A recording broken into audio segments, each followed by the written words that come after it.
السلام علیکم ورحمۃ اللہ وبرکاتہ۔ الحمد للہ رب العالمین والصلاة والسلام علی اشرف الانبیاء والمرسلین نبینا محمد وعلی آلہ واصحابہ اجمعین وعلی من تبعہم بإحسان الی یوم الدین، اما بعد۔ سورۃ النور کا تفسیر کا 5واں حلقہ ہم آپ کے سامنے پیش کر رہے ہیں۔ آج کے درس میں ایک مشکل بحث ہے، انشاءاللہ ہم اس کو آسان کرنے کی آپ کے سامنے کوشش کریں گے۔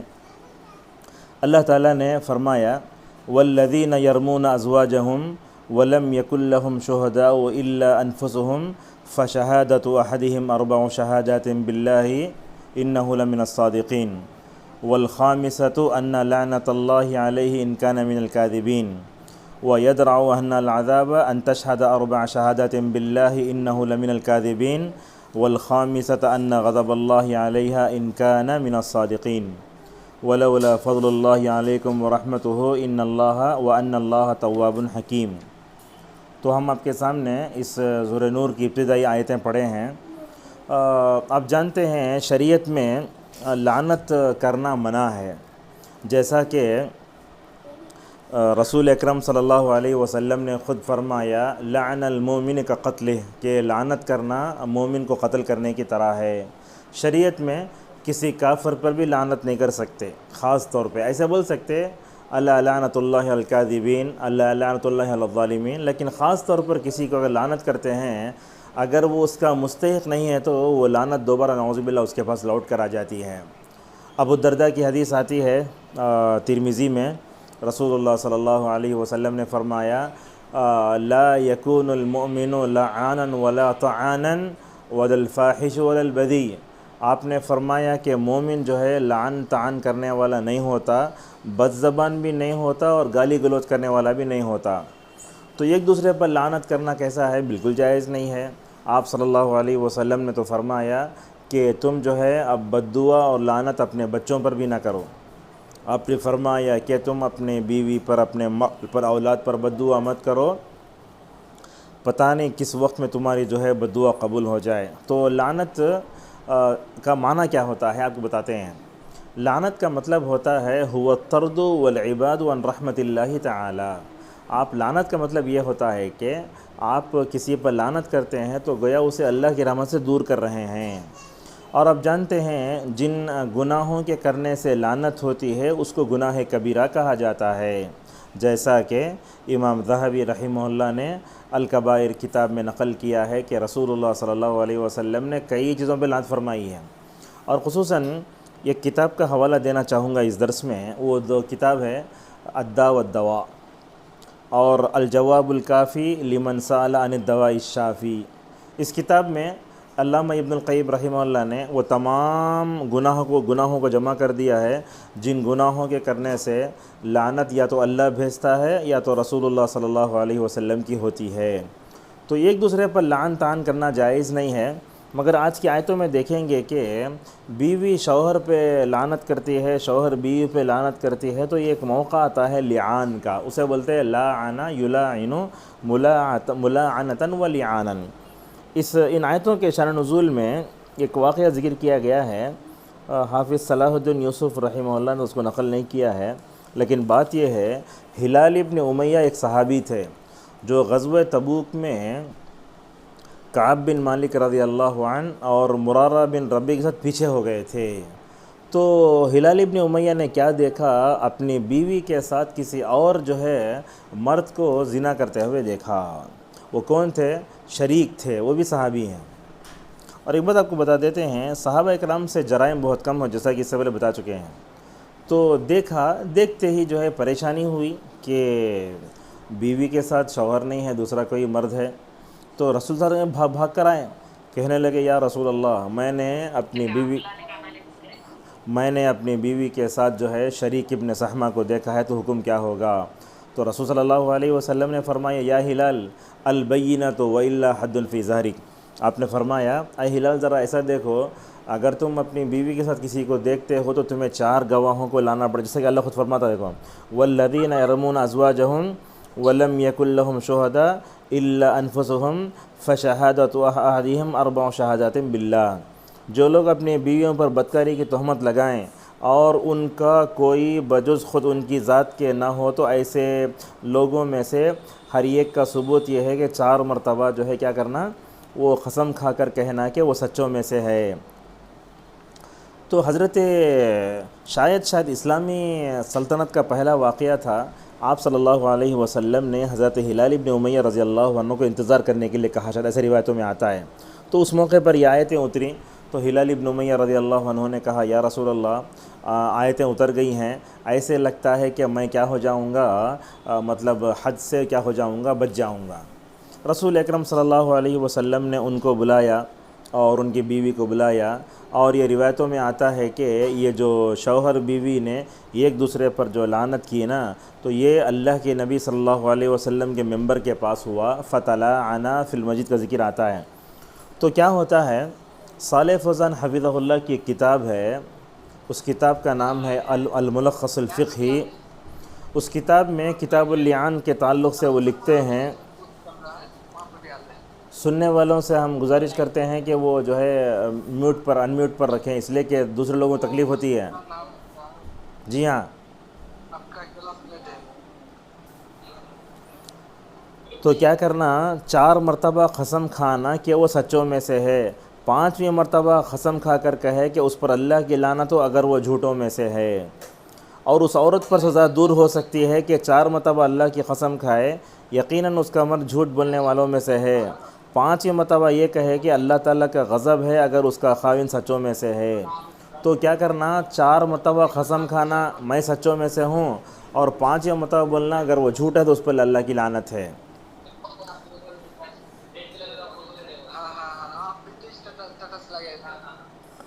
یہ کون ہے بیچ میں جو پریشان کر رہے ہیں؟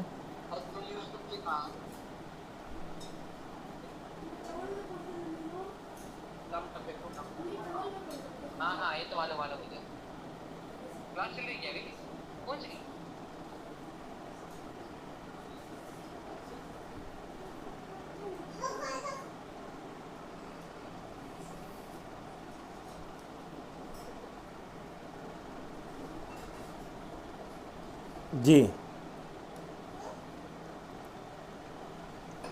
تو اس میں قسم کھائے گا تو ایک دوسرے پر لعنت کرے گا، وہ تو لعنت کریں گے۔ تو اس کے احکام کیا ہوتے ہیں آپ جانتے ہیں، شوہر بیوی کی جو زندگی ہوتی ہے اس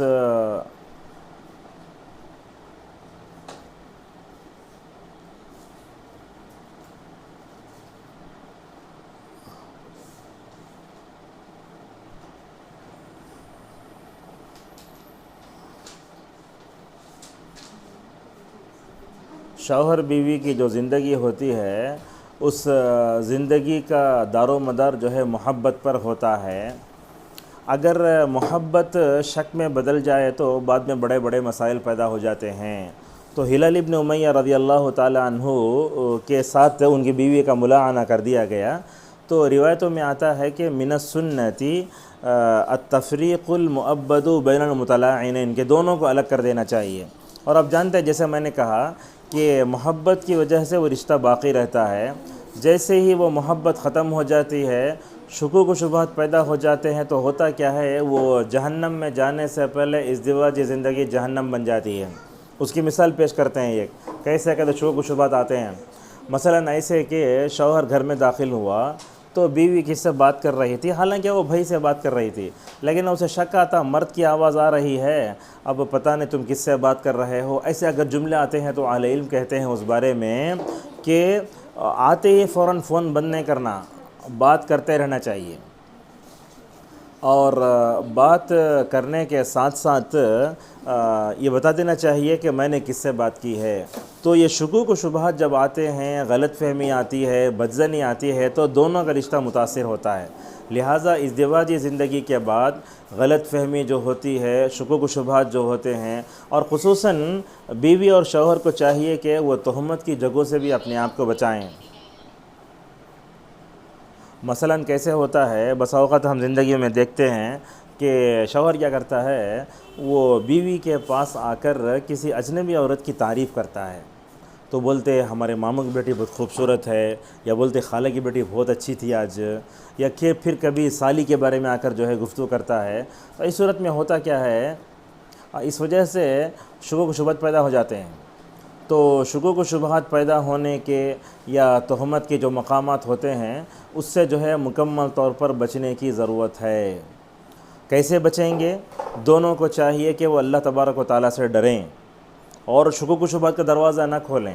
اور ایک بات یہی بات کو بتا دیتا ہوں کہ اگر شوہر کہتا ہے کہ فلاں میرے گھر کو نہیں آنا، وہ مطلب مرد ہو یا مطلب خالہ زاد بھائی ہوں یا تائزاد بھائی ہوں، وہ شاید اپنے دونوں کے رشتے میں ہو سکتا ہے خلل پیدا ہو، اس وجہ سے وہ بولتا ہے، تو میں سمجھتا ہوں شاید بیوی کو اس قانون پر عمل کرنا بھی پڑے گا۔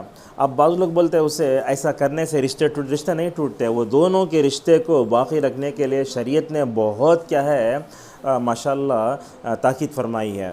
رسول اللہ صلی اللہ علیہ وسلم فرماتے ہیں کہ میں نے نکاح سے زیادہ محبت والا رشتہ نہیں دیکھا، اور آپ جانتے ہیں اس رشتے میں محبت پیدا کرنے کے لیے ماشاءاللہ اسلام نے جھوٹ بولنے کو بھی جائز قرار دیا۔ رسول اللہ صلی اللہ علیہ وسلم فرماتے ہیں 3 جگہ جھوٹ بولنا جائز ہے، اس میں اگر بیوی شوہر سے جھوٹ بولتی ہے، بیوی شوہر سے جھوٹ بولتی جائز ہے۔ کیا مطلب؟ لڑائی ہو گئی، آ کر یہ کہے آپ کی امی نے بہت تعریف کی ہے تو خوش ہو جاتی۔ اسی طریقے سے شوہر بھی اپنی جھوٹ بول سکتا ہے تاکہ اصلاح کرنے کے واسطے۔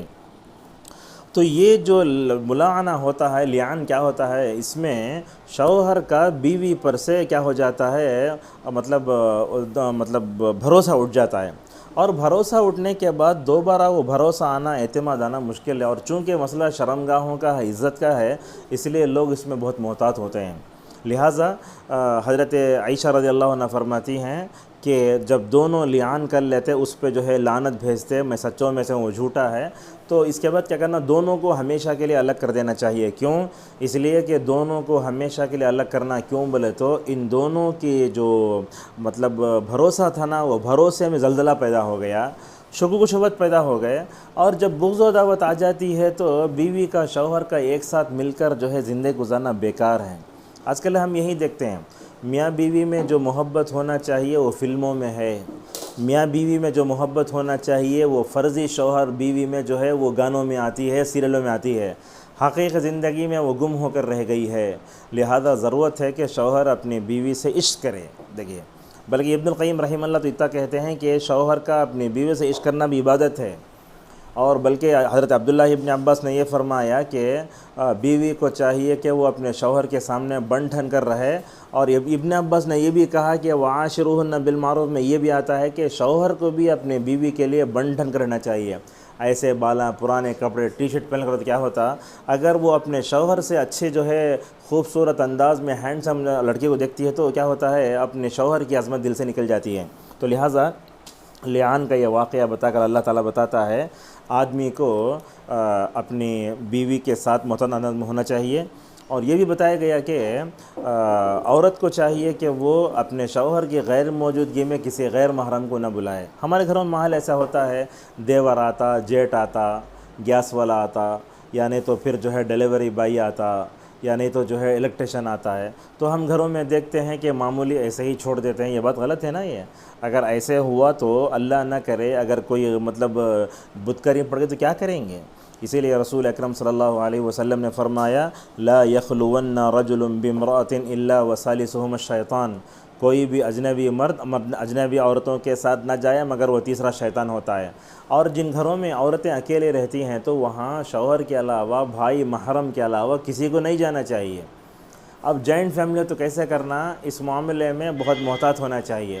مثلا دیور ہے، بھابھی ہے، دیور کو خود چاہیے کہ وہ بھابھی اکیلے میں نہ جائے، کیونکہ اللہ کے نبی صلی اللہ علیہ وسلم جہاں خواتین اکیلی رہتی ہیں غیر محرموں کو عورتوں کے پاس جانے سے منع فرماتے ہیں۔ آپ نے کہا ایاکم والدخول علی النساء، اجنبی عورتوں کے پاس نہ جاؤ۔ تو یہ بغض و عداوت آ جاتی ہے تو ہوتا کیا ہے، بغض و عداوت آنے کے بعد رشتہ ٹھنڈا پڑ جاتا ہے، اور دونوں کو ہمیشہ کے لیے کبھی بھی وہ لعان کرنے کے بعد، لعنت کرنے کے بعد انہیں اس کی بیوی نہیں بن سکتی اور انہیں اس کا شوہر نہیں بن سکتا۔ ایسے ہی رسول اللہ صلی اللہ علیہ وسلم نے ہلال ابن امیہ کو اور ان کی بیوی کو یہ کر دیا تھا۔ اور آپ نے یہ بھی فرما دیا تھا کہ انہوں نے زنا کیا تو بچہ ویسے ہی آئے گا، تو بچہ وہ شریک کی طرح ہی آیا تھا، تو بچے کی اس میں کوئی غلطی نہیں تھی، غلطی تھی حضرت ہلال ابن امیہ رضی اللہ تعالیٰ عنہ کی بیوی کی۔ تو لہذا معلوم ہوتا ہے کہ رسول اکرم صلی اللہ علیہ وسلم کے پاس عام معاشرے میں ایسے واقعات پیش آئے، تو ایسی صورت میں رسول اکرم صلی اللہ علیہ وسلم نے بتایا کہ کیسے کرنا چاہیے۔ بیوی پر تہمت بھی کبھی نہیں لگانا چاہیے۔ ہم اپنے لوگوں میں دیکھتے ہیں کہ ذرا کچھ بھی ایک مرتبہ تہمت آئی تو بعد میں شوہر کا مزاج شکی بھی ہو جاتا ہے، یہ بھی بہت غلط ہے۔ کیسا شکی مزاج؟ ایک مرتبہ دیکھا کچھ کسی کے ساتھ تو ہمیشہ وہی آ جاتا ہے، اس کے ساتھ گئے تھے، اس ساتھ بات کر لے تھے، اور کیا کرتا، فون لے کے چیک کرنا شروع کرتا ہے، تو بیوی کو بھی غصہ آنا شروع ہو جاتا ہے۔ لہٰذا آج کے درس کی اہم بات یہ ہے کہ شریعت میں ایک دوسرے پر لعنت کرنا جائز نہیں ہے، مگر چونکہ شوہر نے بیوی کے ساتھ غیر محرم کو دیکھا تو اجنبی کو دیکھا، تو ایسی صورت میں قسم کھانا، انہوں 5 قسمیں کھانا، انہوں 5 قسمیں کھانا، اسی قسم کھانے کو لعان بولتے ہیں۔ شوہر کہے گا میں سچا ہوں، اگر وہ جھوٹا ہے تو اس پہ لعنت ہو، اور بھی وہی کہے گی میں سچی ہوں، اگر جھوٹا ہے تو جو ہے شوہر بیوی پہ لعنت کرے گی، بیوی شوہر پہ لعنت کرے گی۔ تو آج کے درس کا پیغام بھی یہ ہے کہ ملتی ہے زندگی تقریباً بلوغت کے بعد 30-40 سال کی، اگر وہ زندہ رہے تو لہٰذا محبت ہونا چاہیے۔ بغض و عداوت کیوں آتی ہے، غلط فہمی کیوں آتی ہے، یا پھر بدزنی آتی ہے، یا پھر دوسری چیزیں بھی ہمارے معاشرے میں چھوٹی چھوٹی چیزوں کو بڑا کر کے لڑائی وغیرہ ہوتی ہے، تو اس اعتبار سے بھی بغض و عداوت کا جو ماحول ہے وہ نہیں ہونا چاہیے۔ خصوصاً بچے ہونے کے بعد بھی شوہر بیوی کو اپنے محبت سے رہنا چاہیے، محبت ہی اسے بنیاد ہے۔ اسی لیے اللہ نے کہا، کیا کہا، لِتَسْكُنُوا إِلَيْهَا وَجَعَلَ بَيْنَكُمْ مَوَدَّةً وَرَحْمَةً۔ یہاں دیکھیے علامہ ابن القیم رحمہ اللہ فرماتے ہیں کہ محبت کے 10 مراتب ہوتے ہیں، اس میں مودت بھی ہے۔ مودت کا ترجمہ کیا آتا ہے؟ جذباتی محبت۔ آپ دیکھتے رشتہ ہوتا، میں نے قبول کیا بولتا، اس کے بعد دونوں حال ایک دوسرے کو جانتے نہیں، رشتے میں بھی ہوتے، غیر رشتے میں ہوتے، مگر دونوں کے ملنے سے ماشاءاللہ اللہ تعالیٰ ایسی محبت ڈالتا ہے، ایسے معلوم ہوتا ہے کہ یہ محبت الحمدللہ کئی جو ہے صدیوں سے ان دونوں کے درمیان میں ہے۔ اس رشتے کے اندر الحمدللہ اللہ نے وہی چیز رکھی ہے کہ صحیح محبت ہو گئی تو الحمدللہ شادی آگے بڑھتی ہے۔ اور شوہر کو بھی چاہیے کہ وہ چھوٹے چھوٹے معاملے کو لے کر بغض و عداوت کا ماحول گھر میں نہ بنائے۔ اگر وہ ماحول گھر میں آتا ہے تو ہوتا کیا ہے، بچے اپوزیشن میں آ جاتے ہیں اور پھر لڑائی جھگڑا شروع ہو جاتا ہے۔ اور اسی طریقے سے بیوی کو بھی چاہیے کہ وہ بغض و عداوت کا ماحول گھر میں نہ رکھے، بلکہ آپ نے تو فرمایا وہ عورت جو اپنے شوہر کی اطاعت نہیں کرتی، اس کی نافرمانی کرتی ہے، تو اس کی عبادت اس کے سر کے اوپر سے بھی نہیں اٹھتی۔ لہٰذا گھروں کے ماحول کو محبت والا ماحول ہونا چاہیے، بغض و عداوت، شکوک و شبہات یا پھر تہمت کی جگہ، ان تمام چیزوں سے بچنے کی ضرورت ہے۔ اور خصوصاً شوہر کو کن چیزوں سے کراہت آتی ہے، ان چیزوں سے جو ہے بیوی کو بچنا چاہیے۔ مثلا شوہر یہ کہتا ہے کہ فونا رکھو، نہ رکھے، اچھی بات ہے، اور اسے معلوم ہے کہ باہر نہیں جانا، تو اس طریقے سے اگر میں سمجھتا ہوں ان تمام چیزوں کا خیال رکھیں گے تو الحمدللہ ساری چیزوں پر ہم مکمل طور پر قابو پا سکتے ہیں۔ اب چونکہ ان آیتوں کے بعد واقعہ شروع ہوتا ہے حضرت عائشہ رضی اللہ تعالیٰ عنہا پر بدکاری کا جو الزام لگایا گیا، واقع افک، وہ شروع ہوتا ہے، تو اسی لیے آج کے درس کو یہیں روکتے ہیں۔ خلاصہ اور ایک بتا دیتے ہیں، لعنت کا مطلب سامنے والے کو اللہ کی رحمت سے دور کرنا۔ شریعت میں لعنت کرنا بڑا گناہ ہے، کسی پر بھی خاص طور پر لعنت نہیں کر سکتے۔ اگر لعنت کرے تو کیا ہوتا، اگر وہ مستحق نہ ہو تو واپس آ جاتی۔ لہذا شریعت نے لعنت میں جہاں جہاں جائز قرار دیا ہے، اس میں شوہر اپنی بیوی کے ساتھ کسی غیر محرم کو دیکھے تو ایسی صورت میں جو ہے وہ لعنت کر سکتا ہے ایک دوسرے پر۔ لعنت کرنے کے بعد ان دونوں کو ہمیشہ کے لیے الگ کر دیا جائے گا اور وہ کبھی نہیں ملیں گے۔ میں نے آج کے درس میں آپ کے سامنے بتایا کہ زندگی کی بنیاد محبت پر ہوتی ہے، لہٰذا محبت کو باقی رکھنے کے لیے کوشش کرنا چاہیے، اور بغض و عداوت کی طرف لے جانے والے یا تہمت کے مقامات یا شک و شبے میں ڈالنے والی جو چیزیں ہیں ان مزاج سے بچنا چاہیے۔ اگر شوہر شکی مزاج کا ہے تو بیوی کے لیے زندگی جہنم بن جاتی ہے، اگر بیوی شوہر کے بارے میں شکی مزاج ہوتی ہے تو جب بھی زندگی جہنم بن جاتی ہے۔ دونوں تقوی اختیار کریں، ایک دوسرے کو سمجھیں۔ آپ دیکھیں سورۃ الطلاق میں اللہ تبارک و تعالیٰ نے تقوی کا ذکر فرمایا، کیا کہا، وَمَن يَتَّقِ اللَّهَ يَجْعَل لَّهُ مِنْ أَمْرِهِ يُسْرًا، اور ایک جگہ کہا وَمَن يَتَّقِ اللَّهَ يَجْعَل لَّهُ مَخْرَجًا۔ تقوی سے زندگی آسانی ہوتی ہے، تقوی کی وجہ سے اللہ تعالیٰ مسائل کو حل کرتا ہے۔ سورۃ طلاق میں آیتیں کیوں آئیں بتایا گیا، اگر تقوی ہو طلاق نہیں دیتے۔ اللہ اکبر۔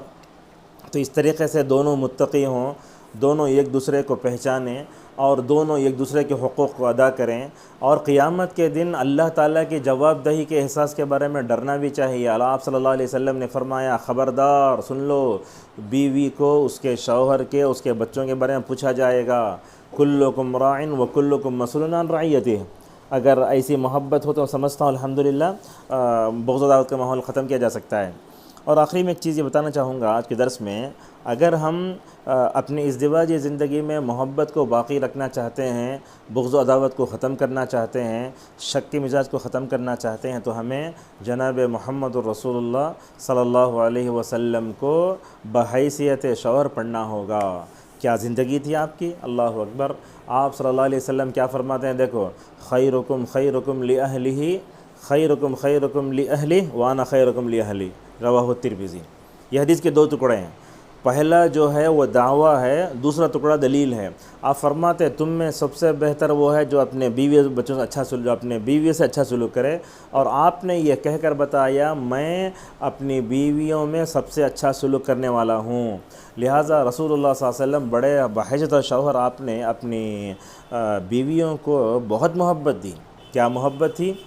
حضرت عائشہ پوچھتی، یا رسول اللہ، خالی بوڑھی خدیجہ کو یاد کرتے نا آپ؟ تو اللہ کے نبی فرماتے، انی رزقت حبھا، اللہ تعالیٰ نے ان کی محبت میرے دل میں ڈال دی ہے۔ کیا محبت تھی؟ خدیجہ کے انتقال کے بعد بھی کیسی وفادار بیوی تھی اللہ کے نبی کی، اور اللہ کے نبی کیسے وفادار شوہر تھے۔ روایتوں میں آتا ہے اگر بکری ذبح کرتے تو خدیجہ کے سہیلیوں کے پاس بھیجا کرتے تھے، اللہ اکبر۔ اور ایسی محبت عائشہ رضی اللہ عنہا سے، کبھی بغض و عداوت کا ماحول نہیں، ہمیشہ بلانے میں بھی کیا کرتے ہیں، آپ کے اندر محبت ہوتی۔ لہٰذا شوہر کو چاہیے کہ وہ بیوی کو محبت کے ساتھ بلائے، بیوی کو چاہیے کہ وہ شوہر کو محبت ساتھ بلائے۔ سعید ابن مسیب رحمہ اللہ کی اہلیہ کہتی ہیں، ہم تو اپنے شوہروں سے ویسے بات کرتے تھے جیسے تم اپنے بادشاہوں سے بات کرتے ہو۔ آج کل کیا ہے حال، نام لے کے بلاتے، ایسا انداز رہتا اور پھٹکارنے کا انداز، حقارت آمیز انداز، جس کی وجہ سے خود معلوم ہوتا ہے کہ بیوی کے دل میں شوہر کا جو کوئی جذبہ نہیں ہے۔ اللہ کے نہیں بولتے یا عائشہ، کبھی بولتے یا حمیرہ، کبھی بولتے یا بنت الصدیق، اے صدیق کی بیٹی۔ اور رسول اکرم صلی اللہ علیہ وسلم بہت محبت کرتے۔ کیا محبت تھی؟ جہاں رکھ کر پانی پیتے وہاں رکھ کر پانی پیتی، گوشت قطر کے دیکھتے وہاں گوشت قطر تھی، اور رسول صلی اللہ علیہ وسلم اپنی بیویوں سے بڑے ہی محبت کرتے، ایسی محبت تھی۔ روایتیں یہ بتاتی ہیں کہ اللہ کے نبی صلی اللہ علیہ وسلم نے شاید اپنی ازدواج زندگی میں کبھی بغض و عداوت کا، شک کا ماحول پیدا نہیں فرمایا۔ آپ نے محبت دی، آپ رحمت للعالمین تھے، آپ نے اپنے رحمت کا اثر دنیا کے ہر حصے پر ڈالا، آپ نے اپنی بیویوں کو بھی اپنی رحمت میں نہلایا۔ وما ارسلناک الا رحمت للعالمین۔ تو اللہ کے نبی کیسے تھے، اپنے بیویوں سے کیسے حسن سلوک کرتے تھے، محبت کرتے تھے، ان کا ساتھ دیتے تھے۔ لہٰذا محبت کے ماحول کو باقی رکھنا چاہیے۔ اسی پر اپنے درس کو سمیٹتے ہیں۔ اللہ تعالیٰ سے ہماری دعا ہے اللہ تعالیٰ ہم سب کو ازدواجی زندگی میں رسول اکرم صلی اللہ علیہ وسلم کو نمونہ بناتے ہوئے زندہ توفیق عطا فرمائے، آمین۔ والسلام علیکم ورحمۃ اللہ وبرکاتہ۔